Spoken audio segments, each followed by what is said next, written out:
pergi bersama teman-temannya, dan saat mereka lagi pergi sama teman-temannya, kalian nggak usah selalu SMS, nggak usah selalu telepon-teleponin, nanyain sama siapa aja, kapan pulang, nanti kalau pulang beliin ini, kalian harus pulang jam segini, nggak usah kayak gitu ya kalian. Kalau para suami digituin itu, mereka akan merasa tidak dipercayai ya.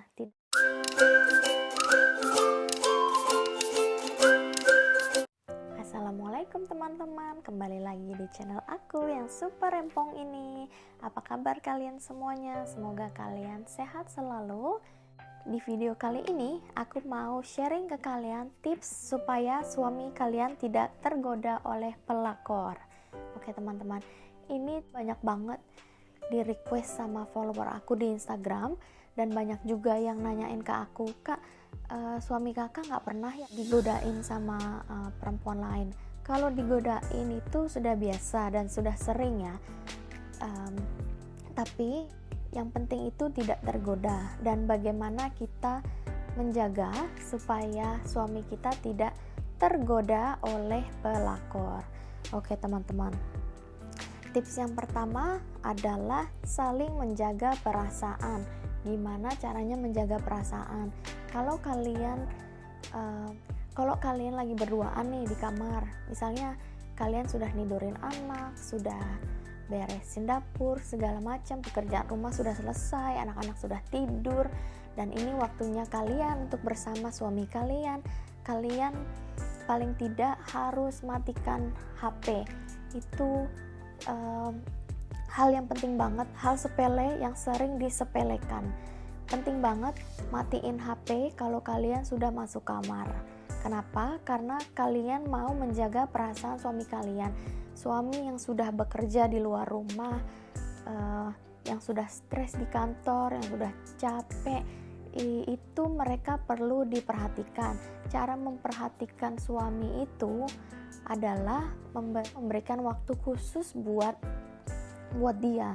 Jadi kalian bisa atur tuh waktu bersama suami. Misalnya sebelum tidur kalian bisa bercanda atau bisa ngobrol-ngobrol, dan sebaiknya tidak, kalau suami terlihat stres akan pekerjaannya, sebaiknya kalian nggak usah nanya-nanyain tentang pekerjaannya, dan itu bisa disimpan aja sampai besok. Karena sifat laki-laki itu mereka adalah pemikir ya, jadi mereka itu selalu kepikiran. Jadi kalau mereka stres nih misalnya dari kerjaannya, terus nanti kalian ungkit-ungkit sebelum tidur, itu mereka akan susah tidur teman-teman. Mereka akan merasa tidurnya itu akan terganggu karena kepikiran pekerjaannya tadi. Dan sebaiknya kalian nggak usah ngomongin soal pekerjaan kalau dia terlihat stres waktu nyampe di rumah ya. Jadi kalian ajak nonton movie kayak atau apa ya, Netflix dan lain sebagainya, atau yang pasti nggak nonton sinetron ya. Kalau suaminya suka sinetron boleh aja sih. Oke teman-teman, nah kalau kalian lagi berduaan gitu, sebaiknya kalian nggak ngecek-ngecek HP. Kalau kalian lagi nonton movie bareng, kalian harusnya harus fokus nonton movie bersama, dan ngikutin alur ceritanya bersama. Jangan nanti lagi nonton movie terus kalian sambil main HP gitu. Jangan kayak gitu ya teman-teman. Laki-laki itu suka sekali diperhatikan. Oke. Tips yang kedua adalah menjaga suasana rumah agar tetap nyaman. Nah, caranya menjaga suasana rumah agar tetap nyaman adalah bagi kita-kita ini ibu rumah tangga yang tidak bekerja, kalian harus mengerti suami itu tidak paham dan tidak mengerti apa aja yang kita lakuin di rumah gitu ya. Dia taunya pulang kerja ke rumah, mereka mau melihat anak istrinya tersenyum dan bahagia. Nah, caranya gimana kalian membangun suasana tersebut? Sebaiknya kalian lakukan hal-hal kecil. Jadi kayak misalnya kalau sore nih mulai jam 4 itu anak-anak sudah mulai mandi, sudah mulai siap-siap untuk bedtime, dan kalian sebaiknya sudah mulai masak atau masakan sudah ada gitu. Pokoknya kalian bisa bikin rutinitas kecil sama anak-anak, kayak main game sama anak-anak, supaya nanti kalau suami pulang ke rumah itu anak-anak kayak terlihat lebih happy ya, lebih ceria, karena kita lagi bermain game, dan anak-anak itu tidak cranky atau tidak bad mood pas dedinya lagi pulang. Nah itu sih yang aku biasa terapin setiap hari itu pulang sekolah. Paling tidak mereka harus cuci tangan, harus pergi ke toilet, dan nanti aku kasih mereka waktu 30 menit untuk nonton TV agar mereka cool down ya. Feeling mereka itu capek banget dari sekolah, banyak kerjaan dan bermain-main di sekolah. Kasih mereka waktu 30 menit untuk istirahat.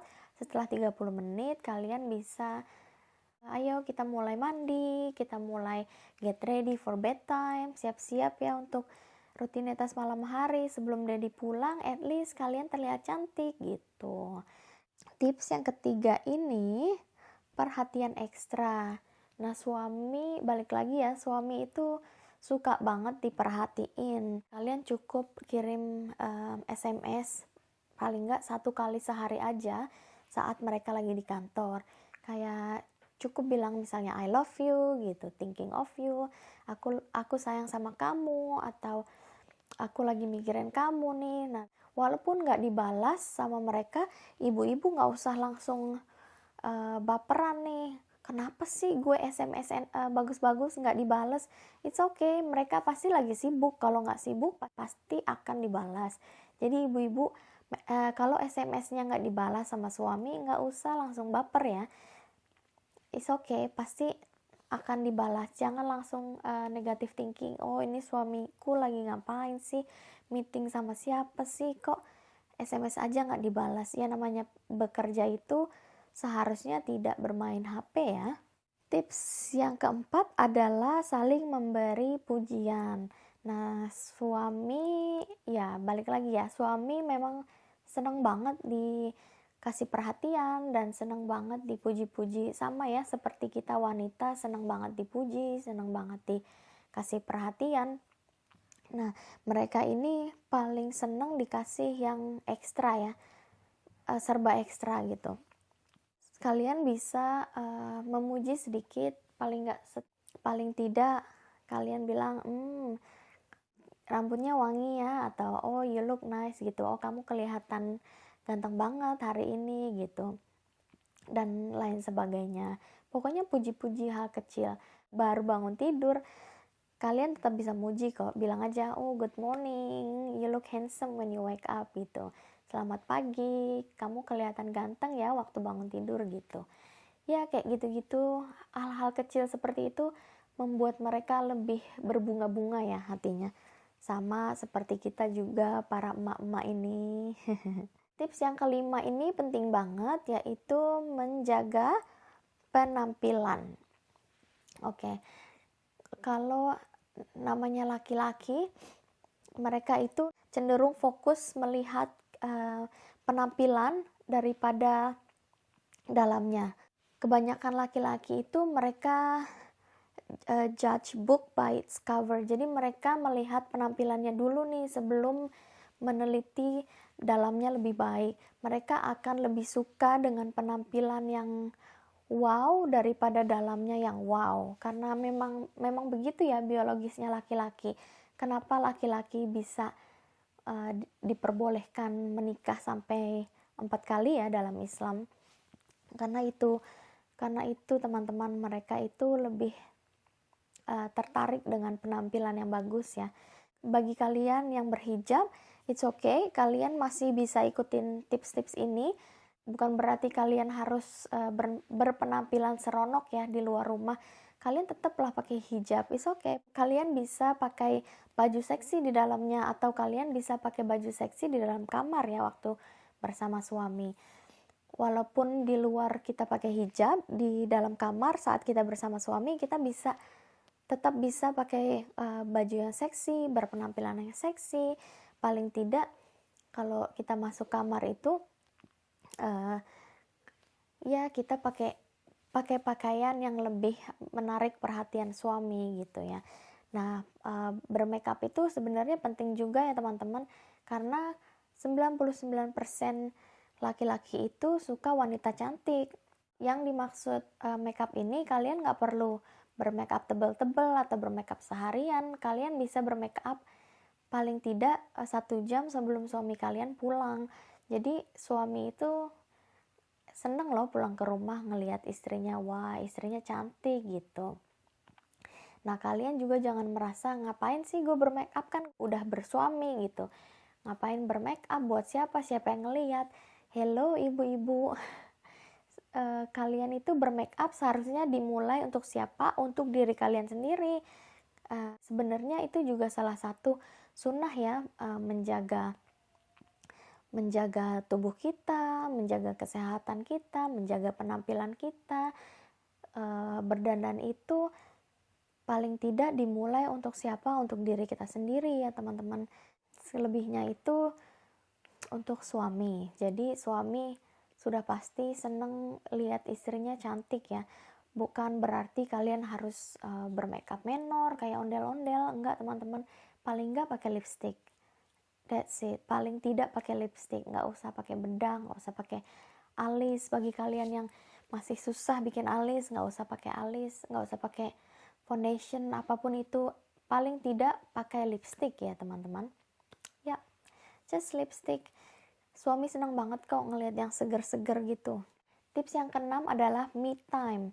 Nah, kalian harus saling memberi waktu untuk nggak selalu bersamaan. Jadi suami itu penting ya diberi waktu untuk mereka dan teman-temannya. Jadi khusus laki-laki aja. Selama itu berkegiatan yang positif, kalian para istri harus membiarkan suami pergi bersama teman-temannya. Dan saat mereka lagi pergi sama teman-temannya, kalian nggak usah SMS, nggak usah selalu telepon-teleponin, nanyain sama siapa aja, kapan pulang, nanti kalau pulang beliin ini, kalian harus pulang jam segini, nggak usah kayak gitu ya kalian. Kalau para suami digituin itu, mereka akan merasa tidak dipercayai ya, tidak diberi kepercayaan. Nah, suami itu senang banget dikasih kepercayaan. Kalau suami kalian lagi keluar dengan teman-temannya, selama itu berkegiatan yang positif, kalian harus biarkan mereka keluar. It's okay, biarkan mereka enjoy dengan waktunya sendiri gitu. Beri waktu ke mereka untuk merindukan kita gitu. Pastilah mereka kangen sama kita. Dan kita juga penting untuk me time ya. Jadi kita juga harus punya waktu bersama teman-teman kita, teman-teman cewek-cewek rempong gitu ya, ibu-ibu rempong. Kita penting banget itu berkumpul-kumpul dengan teman-teman selama berkegiatan positif ya, kayak ngaji atau breakfast bareng atau makan siang bareng, dinner bareng. Anything as long as it's positive, why not gitu, kenapa tidak. Nah, teman-teman juga sebaiknya kalau kita lagi me time nggak usah sibuk dengan HP. Kalau kita lagi keluar pergi sama teman gitu ya, kita janganlah selalu ngecek ponsel gitu, nanyain suami kita atau ngirim-ngirim foto ke suami kita, atau pokoknya nggak usah sibuk-sibuk sama HP. Kasihlah waktu ke diri kita untuk tidak selalu pegang ponsel. Enjoy waktu kita bersama teman kita, bersama kerabat-kerabat kita, bersama anak-anak kita. Nah, itu penting banget ya ibu-ibu untuk tidak selalu bermain HP, apalagi kalau lagi sama anak-anak. Oke teman-teman, itu 6 tips dari aku. Semoga tips ini bermanfaat, semoga kalian suka dengan tips-tips aku. Nantikan juga tips-tips berikutnya. Stay healthy. Kalau kalian suka dengan konten aku, boleh dong minta like-nya dan komen di kolom komentar gimana menurut kalian. Kalau kalian ada pertanyaan, kalian bisa DM aku di Instagram aku @ninagarden90. Jangan lupa follow aku ya. See you next time teman-teman. Assalamualaikum. Bye.